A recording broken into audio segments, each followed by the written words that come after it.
హైదరాబాద్ మేడ్చల్లో వివాహిత నిరసన తెలుపుతోంది. వేరే మహిళతో భర్తకు వివాహేతర సంబంధం ఉండడంతో అత్త ఇంటి ముందు పద్మ అనే మహిళ ఆందోళన చేపట్టింది. పిల్లలు పుట్టడం లేదన్న కారణంతో వేరే మహిళతో పద్మ భర్త రిలేషన్ పెట్టుకున్నాడు. దీంతో ఆమె ఆందోళన వ్యక్తం చేస్తూ అత్తారింటి ముందు నిరసనకు దిగింది. 10 ఏళ్ల క్రితం పవన్తో పద్మకు వివాహం జరిగింది. కట్నంగా 20 లక్షల నగదు 10 తులాల బంగారం ఇచ్చినట్లుగా పద్మ కుటుంబం చెబుతోంది. కట్నం తీసుకొని తమ కూతుర్ని వేధిస్తున్నారంటూ ఆమె తల్లిదండ్రులు ఆరోపిస్తున్నారు. భర్త పవన్ తనకే కావాలంటూ పద్మ నిరసనకు దిగింది. మేడ్చల్లో జరిగింది ఘటన. తన భర్త తనకు పిల్లలు పుట్టడం లేదని వేరే మహిళతో వివాహేతర సంబంధం పెట్టుకున్నాడంటూ ఆరోపిస్తూ పద్మ అనే మహిళ ఆందోళన చేపట్టిన ఘటన కలకలం రేపుతోంది. అత్త ఇంటి ముందు పద్మ ఈ ఆందోళనకు దిగింది. ఇక 10 ఏళ్ల క్రితం పద్మతో పవన్కు వివాహమైనప్పుడు ఈ పవన్ అనే వ్యక్తికి కట్నంగా 20 లక్షల నగదిచ్చారు, 10 తులాల బంగారం ఇచ్చారు. ఈ వివరాలన్నీ కూడా పద్మ ఫ్యామిలీ చెప్తోంది. కట్నం తీసుకొని తమ కూతుర్ని వేధిస్తున్నారంటూ ఆరోపిస్తున్నారు. భర్త తనకే కావాలంటూ పద్మ నిరసన వ్యక్తం చేస్తున్న దృశ్యాలు మనం చూడొచ్చు. మేడ్చల్లో చోటు చేసుకున్న ఘటన ఇది. అత్త ఇంటి ముందు పద్మ ఆందోళన చేస్తున్న దృశ్యాలు కూడా మనం చూడొచ్చు. హైదరాబాద్ మేడ్చల్లో వివాహిత తన అత్త ఇంటి ముందు ఆందోళనకు దిగిన దృశ్యాలు ఇవి. చాలామంది ఆమె ఆందోళన దిగినప్పుడు తన కుటుంబ సభ్యులతో, అలాగే తన తల్లి గారింటి కుటుంబ సభ్యులతో, ఇతర మహిళలతో కలిసి అక్కడ ఆందోళనకు దిగినప్పుడు అక్కడ స్థానికులు గుమిగూడిన దృశ్యాలు కూడా మనకు కనబడుతున్నాయి. పోలీసులు కూడా అక్కడికి వచ్చారు, విషయాన్ని తెలుసుకొని సముదాయించే ప్రయత్నం చేశారు. అయితే తన భర్త తనకు కావాలని, ఖచ్చితంగా తనకు న్యాయం జరగాలంటూ పద్మ అత్తవారింటి ముందు ఆందోళన చేపట్టింది. కట్నంగా 20 లక్షలు 10 తులాల బంగారం ఇచ్చామని, 10 ఏళ్ల క్రితం వివాహం జరిగిందని, అయితే పిల్లలు పుట్టలేదని ఒకే ఒక్క కారణంతో వేరే మహిళతో రిలేషన్ పెట్టుకోవడం కాదు, తనను మోసం చేస్తూ తనను ఇబ్బందులకు గురి చేస్తారంటూ ఆమె తన భర్త తనకు కావాలంటూ ఆందోళన చేసింది. ఒకసారి అక్కడ ఆ స్పాట్ దృశ్యాలు చూద్దాం.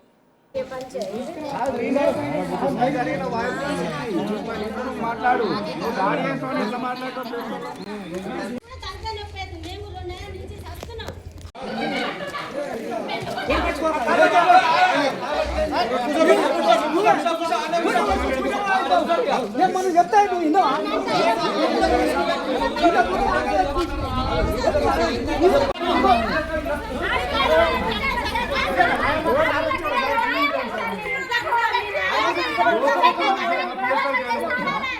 వస్తా సార్ ఒకసారి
నరగా దృశ్యాలు. భార్య ఆందోళన చేస్తుంటే భర్త కూడా అక్కడికి వచ్చి వారితో వాగ్వాదాన్ని దిగిన దృశ్యాలు. భార్య కుటుంబ సభ్యులతోనూ తాను ఏదో అమాయకుడిలా, ఏ తప్పు చేయని వాడిలా అక్కడ సమర్థించుకునే ప్రయత్నం చేస్తున్నాడు. కానీ భార్య చేస్తున్న ఆరోపణలో నిజమెంత?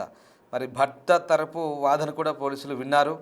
ఆ ఇద్దరి వాదనలు విన్నాక విషయాన్ని పోలీసులు పరిష్కారం దిశగా ఇద్దరికి సర్ది చెప్పే ప్రయత్నం చేశారు. మీరు చూడొచ్చు ఆ దృశ్యాలు. భర్త భార్య కలిసి ఉన్న ఫోటోలు. పద్మ, ఇగో పవన్, ఈ వ్యక్తులు. ఇతనికి 20 లక్షల కట్నం ఇచ్చారు, 10 తులాల బంగారం ఇచ్చారు. పెళ్ళి జరిగినప్పుడు 10 ఏళ్ల క్రితం జరిగిన వివాహం అది. ఆ వివాహం సంబంధించిన ఫోటోలు.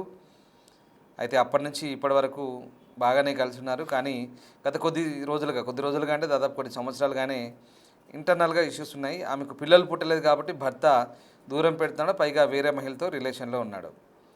ఈ సొసైటీలో ఇట్లాంటివి చెప్తుంటే వింటుంటే చాలా కామన్గా అనిపించవచ్చు, కానీ ఈ సంస్కృతి, ఈ వ్యవహారాలు ఇంకా ఇది ఆ, అంటే ఒక రకంగా ఆడవాళ్ళు పిల్లలు పుట్టకపోతే దానికి వీళ్ళు ఇతరులతో రిలేషన్ పెట్టుకోవడం, లేదా ఇతరులను భార్యకు తెలియకుండా వివాహం చేసుకొని వేరే చోట కాపురాలు పెట్టి వాళ్ళకు పిల్లలు కనడము, ఇదంతా కూడా జరుగుతుంది. చాలా సంవత్సరాలుగా కొన్ని చోట్ల జరుగుతున్నాయి ఇవన్నీ కూడా.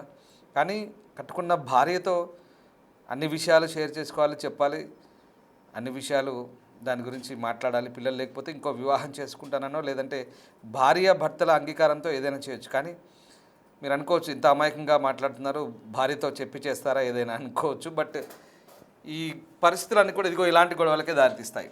అంటే ఒకవేళ పిల్లలు కలగకపోతే దానికి పరిష్కారం ఆలోచించుకోవాలి, మెడికల్ టెస్టులు చేయించుకోవాలి, లేదా ఆరోగ్య కారణాలు ఉంటే దానికి సమస్యలకు పరిష్కారం కనుక్కునే ప్రయత్నం చేయాలి తప్ప చివరికి ఏమవుద్దంటే ఇదిగో పోలీసుల ఎంట్రీ ఇలా 10 మందిలో పరుగు పోయే పరిస్థితి, నవ్వుల పాలవుతారు. ఎందుకంటే అక్కడ ఆమె చాలా రోజుల పాటు వేగించి ఇప్పటికి ఇలా బయటకు వచ్చి ఇంకా కుటుంబ సభ్యులతో తట్టుకోలేక, ఆ ఒత్తిడిని తట్టుకోలేక ఆమె చేస్తున్న ఆందోళన చూడొచ్చు. ఇది మీరు అనుకోవచ్చు చాలా చోట్ల జరుగుతున్నాయి, కామన్గా జరుగుతున్న ఇష్యూస్. కానీ ఇట్లాంటివి టాలరేట్ చేయరు ఎవరు ఆడవాళ్ళు. తన ప్లేస్లో ఇంకొక ఆడదొచ్చినా, లేదా ఇదంతా కూడా ఒకవేళ పిల్లలు పుట్టలేదన్న కారణాలతోనూ ఈ సొసైటీ మారుతుంది, జనరేషన్ మారుతుంది.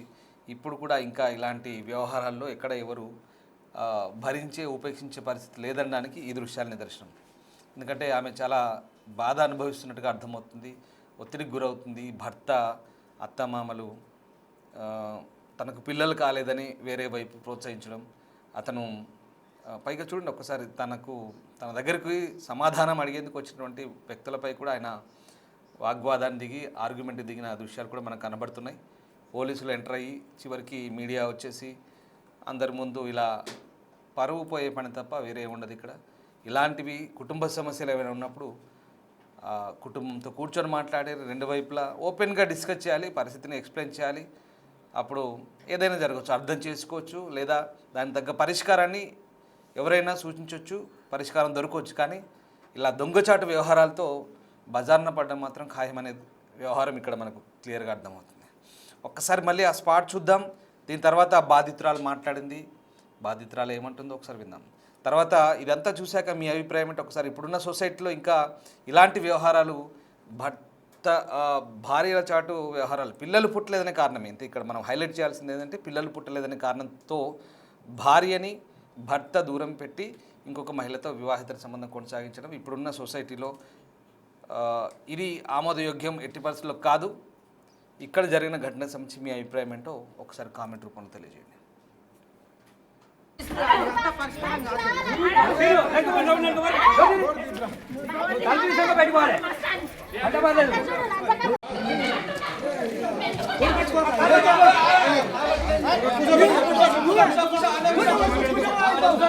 మనం చెప్తా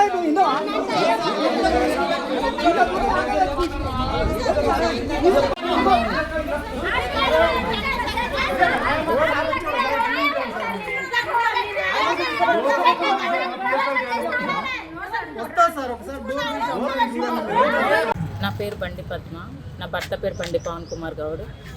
నా పెళ్ళయి 12 ఇయర్స్ అవుతుంది. 12 ఇయర్స్ నుంచి 10 ఇయర్స్ బాగానే ఉన్నాం. తర్వాత ఒక 2 పిల్లల తల్లితోటి అక్రమ సంబంధం పెట్టుకొని నన్ను ఇంట్లో నుంచి ఎలగొట్టి రోడ్డు పాలు చేసిండు. ఇంట్లోకి ఈరోజు ఉదయం పెద్ద మనుషుల సమక్షంలో ఇంటికి వెళ్తే కొట్టడం జరిగింది. ఇంట్లో నుంచి బయటికి గెంటేయడం జరిగింది. అందుకే పోలీస్ స్టేషన్కి వచ్చి కేసు పెట్టడం జరిగింది. నాకు అన్యాయం జరిగింది, నాకు న్యాయం చేయగలరని ఆశ్రయించి. మా అత్తమ్మ పేరు బండి యాదమ్మ. నాకు 2014లో మా మేనత్త కుమారుడైన బండి పవన్ కుమార్తో మ్యారేజ్ జరిగింది. కొన్ని సంవత్సరాలు బాగానే ఉన్నాడు నాతో. తర్వాత పిల్లలు కావట్లే అనే కారణంగా మానసికంగా వేధిస్తుండే. పెళ్లి టైంలో 20 లక్షలు 10 తులాల బంగారం ఇచ్చిర్రు. తర్వాత మానసికంగా వేధిస్తుంటే ఇంకా నాకు భూమి కావాలి, కట్నం కావాలి అంటే మా నాన్న 1 ఎకరం ఇవ్వడం జరిగింది. తర్వాత కొద్ది రోజులు బాగానే ఉన్నాడు. హాస్పిటల్లో చూయించుకుందామని నేను హాస్పిటల్కి వెళ్తే 1,00,000 నేను మా నాన్న దగ్గర నుంచి తెచ్చుకొని నేను హాస్పిటల్కి వెళ్తే రూమ్లో ఉన్న 50,000 తీసుకొని డ్యూటీకి వెళ్తున్నా అని చెప్పి 50,000 తీసుకొని నేను డ్యూటీకి వెళ్తున్నా, మహబూబ్నగర్ డ్యూటీకి. నేను వస్తా ఉండు, నువ్వు హాస్పిటల్కి వెళ్ళు చూయించుకో అని చెప్పిండు. తర్వాత